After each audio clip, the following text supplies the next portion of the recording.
Dalam evolusi kekuatan udara modern, Sukhoi Su-57 menempati posisi yang ambigu namun strategis. Secara klasifikasi resmi, Su-57 adalah pesawat tempur generasi kelima pertama Rusia.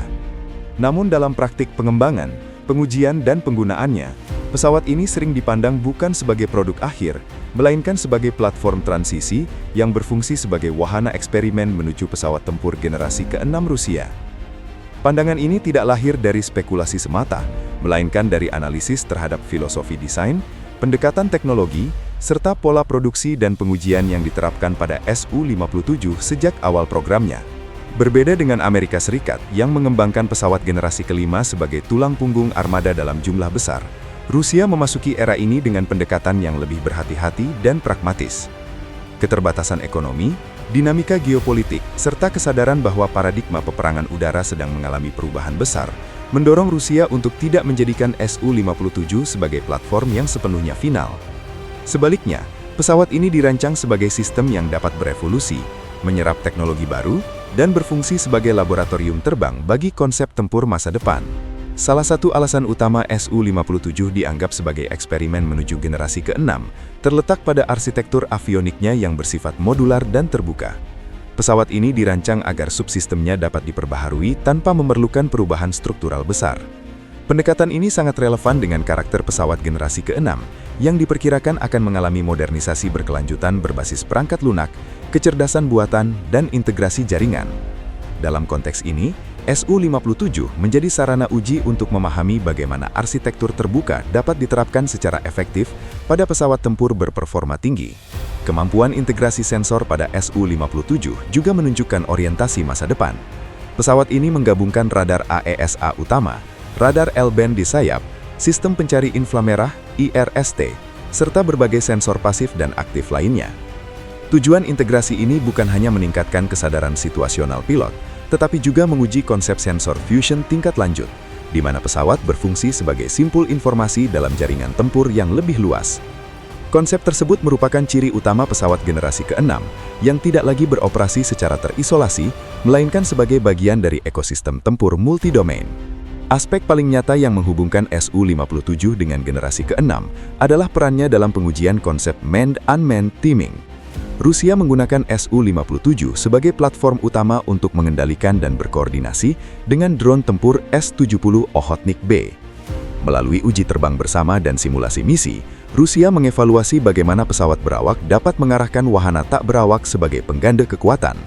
Konsep Loyal Wingman ini dianggap sebagai salah satu fondasi utama pesawat generasi ke-6 karena memungkinkan perluasan jangkauan sensor dan daya tembak tanpa meningkatkan risiko terhadap pilot. Fakta bahwa Su-57 menjadi pusat eksperimen konsep ini menunjukkan perannya yang lebih luas dari sekedar pesawat generasi kelima konvensional. Dalam bidang kecerdasan buatan, Su-57 juga difungsikan sebagai platform uji teknologi. Sistem bantuan pilot berbasis AI yang diterapkan pada pesawat ini dirancang untuk membantu stabilitas penerbangan, manuver ekstrim, serta pengelolaan informasi taktis.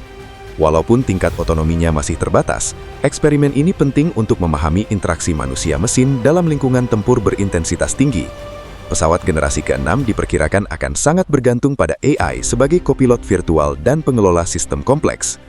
Oleh karena itu, pengalaman yang diperoleh melalui Su-57 menjadi dasar penting bagi pengembangan sistem yang lebih maju di masa depan. Dari sisi tenaga penggerak, pengembangan mesin tahap kedua yang dikenal sebagai Isdelia 30 semakin memperkuat peran eksperimental Su-57. Mesin ini tidak hanya ditujukan untuk meningkatkan performa pesawat, tetapi juga untuk menguji teknologi propulsi generasi berikutnya, termasuk efisiensi bahan bakar, rasio dorong berat tinggi, dan manajemen panas yang lebih baik. Pesawat generasi ke-6 diperkirakan akan menghadapi tuntutan energi yang jauh lebih besar akibat penggunaan sensor canggih dan kemungkinan senjata energi terarah. Oleh karena itu, Su-57 menjadi sarana uji yang relevan untuk memahami batas kemampuan teknologi propulsi saat ini. Persenjataan yang diintegrasikan dan diuji pada Su-57 juga mencerminkan sifat transisionalnya. Ruang senjata internal dirancang fleksibel agar dapat menampung berbagai jenis rudal baru, termasuk senjata presisi jarak jauh dan rudal berkecepatan tinggi. Walaupun senjata energi terarah belum diterapkan secara operasional, studi terhadap sistem kelistrikan dan pendinginan Su-57 memberikan data awal mengenai kesiapan platform udara untuk teknologi tersebut. Dalam konteks generasi ke-6, kemampuan mendukung senjata berenergi tinggi menjadi salah satu tantangan utama yang harus dipecahkan. Pendekatan Rusia terhadap stealth pada Su-57 juga memiliki nilai eksperimental. Alih-alih mengejar stealth absolut, Su-57 menggabungkan tingkat stealth moderat dengan manuverabilitas ekstrim melalui thrust vectoring 3 dimensi. Pendekatan ini memungkinkan Rusia mengumpulkan data tentang relevansi manuver jarak dekat di era peperangan berbasis sensor dan jarak jauh. Data ini penting untuk menentukan arah desain generasi ke-6, apakah masih memerlukan kelincahan ekstrim atau akan lebih menekankan dominasi elektronik dan jaringan. Perang elektronik menjadi bidang lain yang menjadikan Su-57 sebagai platform uji penting. Sistem EW terintegrasi yang dibawanya memungkinkan eksperimen terhadap perlindungan diri, jamming, dan pengelolaan spektrum elektromagnetik. Generasi ke-6 diperkirakan akan menjadikan perang elektronik sebagai elemen inti, bukan sekedar pendukung. Dengan menguji sistem ini pada Su-57, Rusia memperoleh pengalaman praktis dalam mengintegrasikan peperangan elektronik secara mendalam ke dalam operasi pesawat tempur. Faktor produksi juga memperkuat pandangan bahwa Su-57 adalah platform eksperimen. Jumlah unit yang diproduksi relatif terbatas, menunjukkan bahwa pesawat ini tidak dimaksudkan sebagai tulang punggung armada dalam skala besar. Sebaliknya, pesawat ini berfungsi sebagai platform bernilai tinggi untuk pengujian teknologi, evaluasi doktrin, dan pengurangan resiko sebelum melangkah ke generasi berikutnya. Pola ini sejalan dengan praktik umum dalam pengembangan sistem senjata maju. Secara keseluruhan, Su-57 dianggap sebagai eksperimen menuju generasi ke-6 Rusia, bukan karena ia telah memenuhi seluruh kriteria generasi tersebut, melainkan karena cara Rusia memanfaatkannya.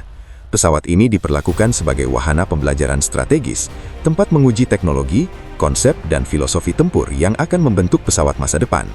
Dalam konteks ini, Su-57 bukanlah tujuan akhir, melainkan proses transisi yang memungkinkan Rusia mempersiapkan diri menghadapi era peperangan udara generasi ke-6 secara lebih terukur dan realistis.